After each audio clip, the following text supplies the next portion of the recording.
in a huge variety of shapes. Like, look at this. This one I don't love as much because it is harder to grab onto, especially if you have arthritic hands, but it is magnetic. There are lots of styles in magnetic clasps that you can find. This is one of my least favorite clasps, and this is called an S hook. And again, why is it called an S hook?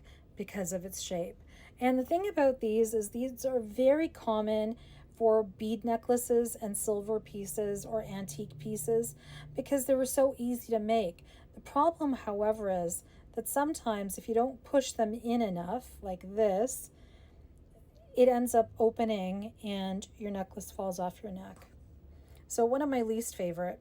This is my second last favorite. This is a toggle clasp.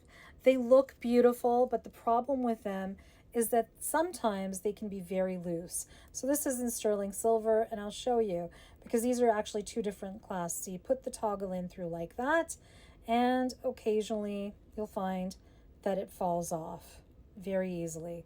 And that has happened to me with a lot of toggle necklaces, so I don't wear them anymore. This is also a spring ring, which opens by pinching it on one side. These are fairly common too, and usually available in lower cost items, again, or in fine gold chains. Not a huge fan, especially if you have arthritic hands. They're a little bit hard to open, but they are very practical and useful. Before I show you my favorite clasp, I'll tell you, is it always important to knot your beads? Well, it isn't. It depends on the value of your beads and the weight. If they are heavy beads or heavy pearls, yes, you should ideally knot them. If they're small or if they're low cost, might not necessarily be necessary. So yeah, that's my answer. And let me show you my favorite clasp right now. We have so many of my favorite clasps. It is a coincidence. No, it's not, because these are in fact the most popular.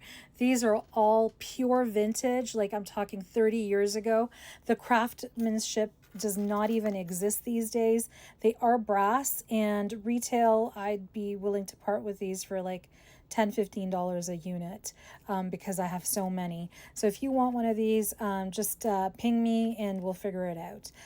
Yeah, but these are beautiful. So these are called box enclosure clasps, and they work exactly like I might have shown you earlier. These are for triple strands. So you just push down on this little lever and it just closes like that. And they're usually used for tennis bracelets. But anyways, let me know your thoughts. What's your favorite clasp and why? Thank you.